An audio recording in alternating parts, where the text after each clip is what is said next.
Hola chicos, bienvenidos a una nueva clase de Lógica y Epistemología. En primer lugar les quería agradecer por la participación en los comentarios del video, porque esto me sirve mucho para saber cómo orientar la clase de hoy y para resolver algunas dudas que les pueden haber surgido. Muchos de sus comentarios decían que habían entendido la explicación y eso me alegra mucho, pero otros planteaban algunas dudas que voy a tratar de resolver ahora. Había una pregunta acerca de la verdad de la inteligencia, de la evidencia de la inteligencia. Si es cierto que tenemos inteligencia o no, porque nosotros hemos recibido la idea de que tenemos inteligencia como si fuera algo cierto. A mí me han dicho desde que soy chica que soy inteligente y que puedo conocer las cosas. Bueno, esto es algo que vamos a ir viendo a lo largo del año, el tema de la evidencia de la inteligencia. ¿Cómo sé yo que soy inteligente? Y en primer lugar por la experiencia, porque yo soy capaz de conocer las cosas, soy capaz de hablar de ellas, de emitir juicios, y eso muestra que yo tengo una capacidad que va más allá de la mera percepción de las cosas. Yo soy capaz de expresar todo eso, soy capaz de argumentar determinados pensamientos que me van surgiendo. Y eso da cuenta de que soy inteligente, que no soy un ser que se va moviendo solamente por los impulsos como haría un animal. Espero que haber aclarado esta pregunta. Y si no es así, espero poder aclararla durante el año. Había otra pregunta acerca de la relación entre los seres humanos y los animales. ¿Qué diferencias y similitudes había? La pregunta específica se relacionaba con el tema de la imaginación. Yo había dicho en el video anterior que los animales tienen imaginación y memoria. ¿Y por qué esto no se toma como una característica específicamente racional? Bien, es una muy buena pregunta. Los animales tienen imaginación y memoria y eso lo podemos ver, porque por ejemplo sueñan o recuerdan cosas. Cuando escuchan el sonido de la llave del dueño, ya saben que está llegando el dueño o que se va. Y eso lo saben por la memoria. La imaginación también se nos muestra como algo evidente cuando vemos a nuestro perro, nuestro gato, soñar. Y no se considera una característica puramente racional porque no hay todavía una cuestión discursiva, no hay todavía una expresión de lo que surge. Además, la imaginación está totalmente relacionada con la imagen, es decir, con la percepción sensible de las cosas. Cuando yo imagino, en realidad estoy teniendo imágenes, como dice la palabra, de las cosas. Entonces, todavía no hay un paso a la capacidad racional de hablar, de razonar y de discurrir. Ya lo vamos a aclarar con el tiempo y a medida que pase el año. Otra pregunta era relacionada con el tema del alma. ¿Qué significa que tenemos alma? Es muy interesante y es un tema de la psicología y de la antropología, pero lo voy a tratar de explicar ahora. El alma es el principio de movimiento de las cosas. Los vegetales tienen un alma vegetal que les permite nacer, crecer, reproducirse y nutrirse y morir. Los animales también tienen un principio vital. Ese principio vital es el alma animal, el alma sensitiva, el alma sensible.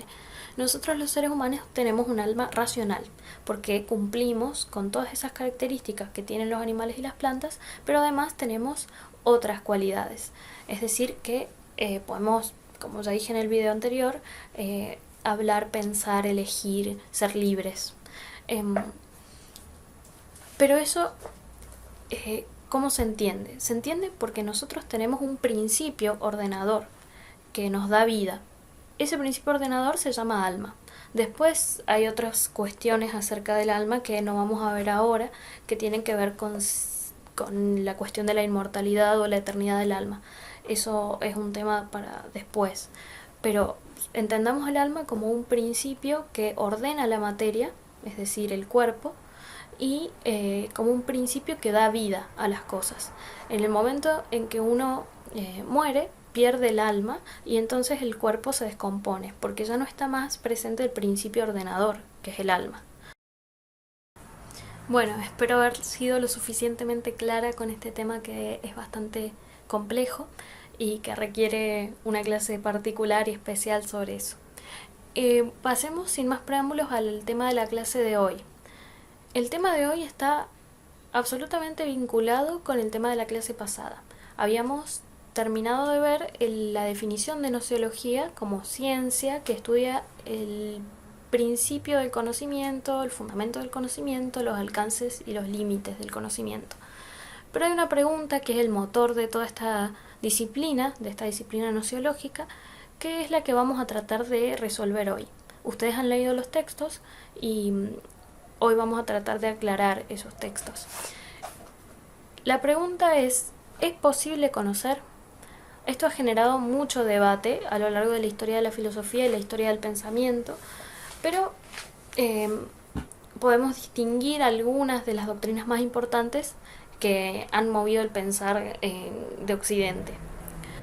Bueno, hoy específicamente vamos a dedicarnos a ver distintas posturas nociológicas que tratan acerca del principio del conocimiento. En primer lugar, vamos a ver el escepticismo, que es una doctrina que duda directamente de la posibilidad del conocimiento de la verdad. En segundo lugar, el tema del racionalismo como aquella doctrina que ensalza la razón humana, es decir, el sujeto frente al objeto. En tercer lugar, el empirismo, que frente a la postura del racionalismo ensalza al objeto en vez del sujeto. Y por último, el realismo, que sería como una postura intermedia entre ambas y que vamos a tratar de aclarar hoy. Bueno, pasemos directamente a la doctrina escéptica. Ustedes seguramente la palabra escepticismo les suena de algún lado.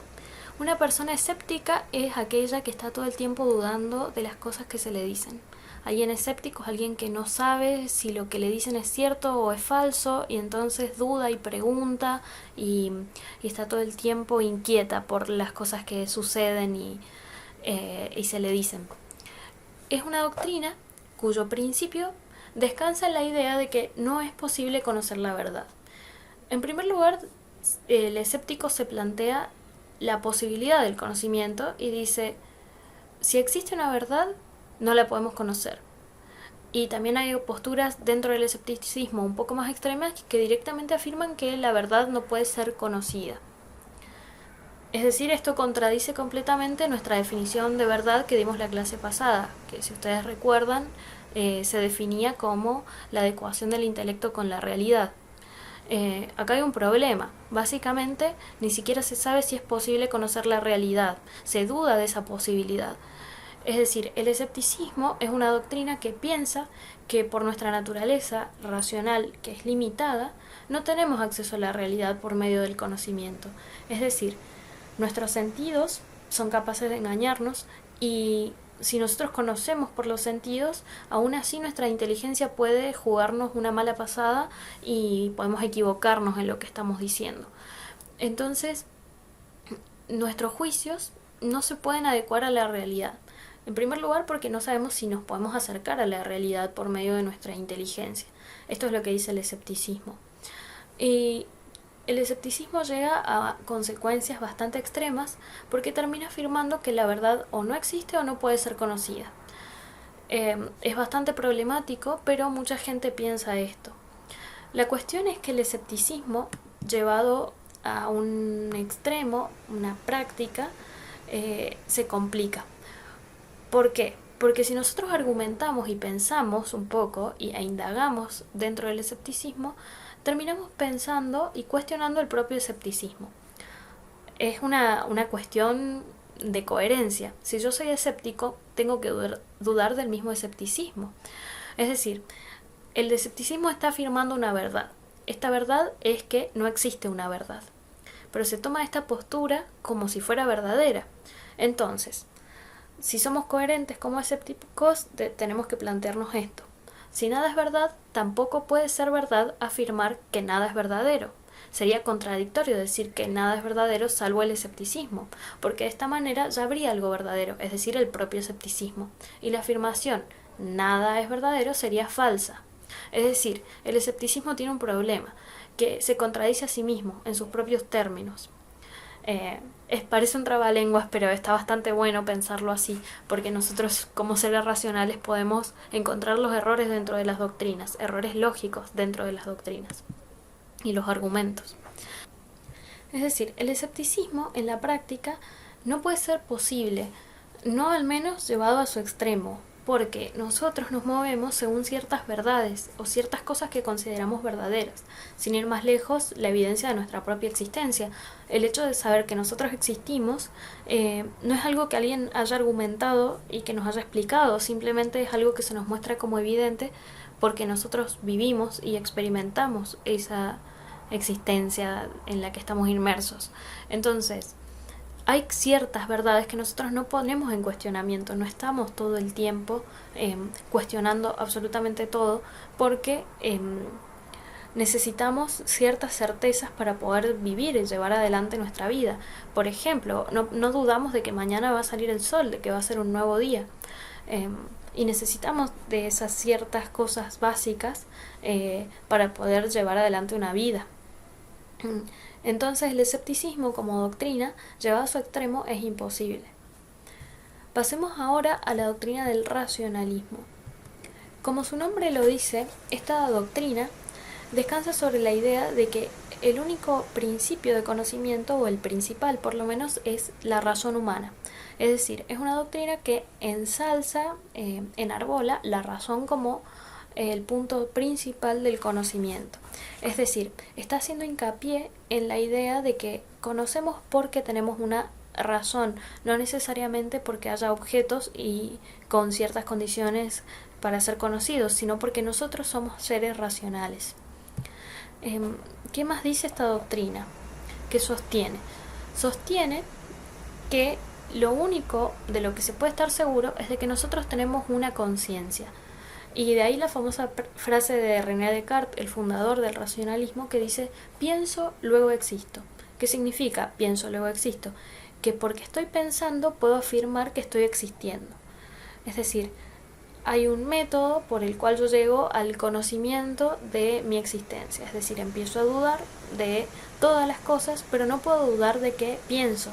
Entonces tampoco puedo dudar de que existo, porque estoy pensando. Entonces, el punto central del racionalismo es la razón humana.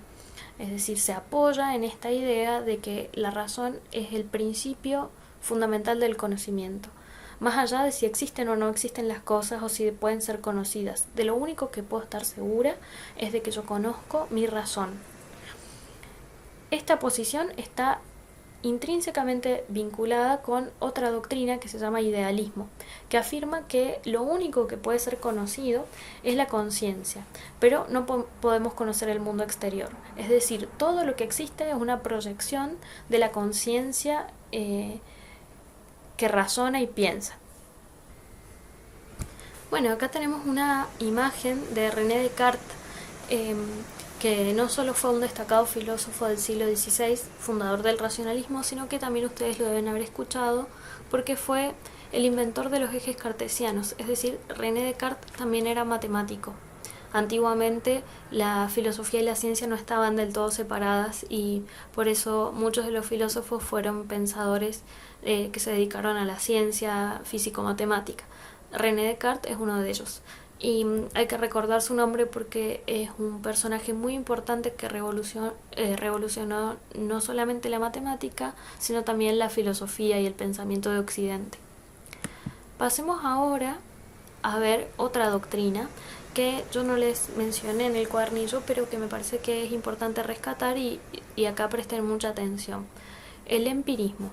Empirismo es una palabra que viene de la palabra griega experiencia y pone el acento en la experiencia como principio de conocimiento. Es decir, ya no se trata de la razón humana, del sujeto que conoce, sino del objeto que da toda su información para que pueda ser conocido.